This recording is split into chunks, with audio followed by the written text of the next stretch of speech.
आज की audio lesson में हम हाल ही में चर्चा में रहे प्रमुख घटनाओं पर चर्चा करेंगे। चर्चा का पहला बिंदु है ग्रीन पीस इंडिया रिपोर्ट। हाल ही में गैर सरकारी संगठन ग्रीन पीस इंडिया ने नाइट्रोजन ऑक्साइड प्रदूषण को लेकर एक अध्ययन किया और अपनी एक रिपोर्ट जारी की। इस अध्ययन ने भारत के 8 सबसे अधिक आबादी वाले शहरों मुंबई, दिल्ली, बेंगलुरु, हैदराबाद, चेन्नई, कोलकाता, जयपुर और लखनऊ में नाइट्रोजन ऑक्साइड की सांद्रता का विश्लेषण किया। इस रिपोर्ट के अनुसार सभी 8 राजधानियों के शहरों में अप्रैल 2020 से अप्रैल 2021 के बीच नाइट्रोजन ऑक्साइड प्रदूषण बढ़ा है। दिल्ली ने इस अवधि के दौरान सबसे अधिक वृद्धि दर्ज की। रिपोर्ट के अनुसार राजधानी दिल्ली में पिछले साल अप्रैल की तुलना में इस साल अप्रैल में नाइट्रोजन ऑक्साइड की मात्रा 125% तक बढ़ गई। हैदराबाद में नाइट्रोजन ऑक्साइड प्रदूषण में 69% की वृद्धि हुई। वहीं इस अवधि के दौरान चेन्नई में 94%, बेंगलुरु में 90%, मुंबई में 52%, जयपुर में 47%, लखनऊ में 32% और कोलकाता में 11% की वृद्धि हुई। गौरतलब है कि नाइट्रोजन ऑक्साइड का प्रदूषण सेहत के लिए बेहद खतरनाक माना जाता है। इसके चलते श्वास संबंधी व अन्य स्वास्थ्य समस्याएं हो सकती हैं। वाहनों और उद्यमों से निकलने वाले धुएं को इसके लिए जिम्मेदार माना जाता है। नाइट्रोजन ऑक्साइड की रोकथाम के लिए तत्काल कदम उठाए जाने की जरूरत है। खासतौर पर सार्वजनिक परिवहन और स्वच्छ ईंधन को बढ़ावा देकर वातावरण में इनकी मात्रा कम की जा सकती है। इसलिए सभी संस्थाओं को इस दिशा में तेजी से काम करने की जरूरत है। उल्लेखनीय है कि green peas Europe, America, Asia एवं प्रशांत क्षेत्र के 40 देशों में मौजूद एक अलाभकारी संगठन है जो पर्यावरण संरक्षण की दिशा में काम करता है। वहीं ग्रीन पीस इंडिया वर्ष 2001 से पर्यावरण संबंधी विभिन्न मुद्दों पर कार्य करता रहा है। भारत में इसका काम 4 व्यापक प्रचार अभियानों पर केंद्रित है: जलवायु परिवर्तन को रोकना, टिकाऊ खेती, महासागरों का संरक्षण एवं अन्य परमाणविक विपत्तियों को रोकना। चर्चा का अगला बिंदु है flex fuel engine. Flex fuel engine खास तरह से डिज़ाइन किया जाता है और इस इंजन की खास बात ये होती है कि इसमें 2 तरह के फ्यूल डाले जा सकते हैं। ये सामान्य इंटरनल कंबस्शन इंजन जैसा ही होता है, लेकिन ये एक या एक से अधिक तरह के फ्यूल से चलने में सक्षम होता है। कई मामलों में इस इंजन को मिक्स फ्यूल का भी इस्तेमाल किया जा सकता है। आसान भाषा में समझे तो हम इसमें 2 तरह के फ्यूल डाल सकते हैं और यह इंजन अपने हिसाब से इसे काम में ले सकता है। इस इंजन में ईंधन मिश्रण सेंसर का इस्तेमाल होता है जो कि मिश्रण में ईंधन की मात्रा के अनुसार खुद को एडजस्ट कर लेता है। उल्लेखनीय है कि भारत दुनिया का 3रा सबसे बड़ा तेल आयातक देश है और अपनी मांग का 85% हिस्सा विदेशों से मांगता है। इसलिए तेल आयात को कम करने के उद्देश्य से भारत सरकार पेट्रोल में एथेनॉल मिश्रण को बढ़ावा दे रही है और अब फ्लेक्स फ्यूल इंजन को अनिवार्य करने की बात की जा रही है ताकि पेट्रोल के अलावा मिश्रित फ्यूल से भी वाहन को चलाया जा सके। इसी के चलते सरकार ने अगले 2 साल में पेट्रोल में 20% एथेनॉल ब्लेंडिंग का लक्ष्य रखा है। इससे देश को महंगे कच्चे तेल आयात पर निर्भरता कम करने में मदद मिलेगी। अभी पेट्रोल में 8.5% एथेनॉल मिलाया जाता है। इसी मुद्दे के चलते केंद्रीय सड़क परिवहन और राजमार्ग मंत्री नितिन गडकरी ने जानकारी दी कि आने वाले समय में सरकार जल्द ही ऑटो उद्योग से ग्राहकों को अपनी कारों और 2 पहिया वाहनों को चलाने के लिए अधिक लागत प्रभावी ईंधन चुनने का विकल्प प्रदान करने के लिए कहने पर निर्णय लेगी।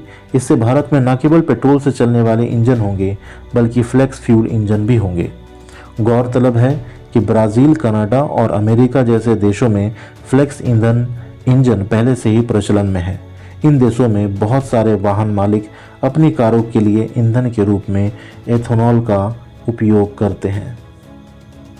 चर्चा का अगला बिंदु है टार्डीग्रेड। टार्डीग्रेड एक जल में रहने वाला 8 टांगों वाला सूक्ष्म प्राणी है। इन्हें सन 1773 में योहन गेट्जा नामक जीव वैज्ञानिक ने खोजा था। टार्डिग्रेड पृथ्वी पर पर्वतों से लेकर गहरे महासागरों तक और वर्षा वनों से लेकर अंटार्कटिका तक लगभग हर जगह रहते हैं। इन्हें आमतौर पर वाटर बियर और मास पिगलेट कहा जाता है। वे इतने छोटे हैं कि उनका अध्ययन करने के लिए अत्याधुनिक सूक्ष्मदर्शी की आवश्यकता होती है। वे अपने आकार के बावजूद पृथ्वी पर सबसे कठोर जानवर भी हैं। टार्डिग्रेड पृथ्वी का सबसे प्रत्यास्थी यानी तरह तरह की परिस्थितियां झेल सकने वाला प्राणी है। यह 1 केल्विन यानी कि -272 सेंटीग्रेड से लेकर 420 केल्विन यानी कि 150 सेंटीग्रेड का तापमान और महासागरों की सबसे गहरी गर्तों में मौजूद दबाव से 6 गुना अधिक दबाव झेल सकते हैं। मानवों की तुलना में यह सैकड़ों गुना अधिक विकिरण में जीवित रह सकते हैं और अंतरिक्ष के व्योम में भी कुछ काल तक जिंदा रहते हैं। ये 30 वर्षों से अधिक बिना कुछ खाए पिए रह सकते हैं और धीरे धीरे लगभग पूरी शारीरिक क्रियाएं रोक लेते हैं और उनमें सूखकर केवल 3% जल की मात्रा रह जाती है। इसके बाद जल व आहार प्राप्त होने पर यह फिर क्रियाशील हो जाते हैं और शिशु जन्म सकते हैं। फिर भी औपचारिक रूप से इन्हें चरम पसंदी नहीं माना जाता, क्योंकि ऐसी परिस्थितियों में यह जितनी अधिक देर रहें, इनकी मृत्यु होने की संभावना उतनी ही अधिक होती है।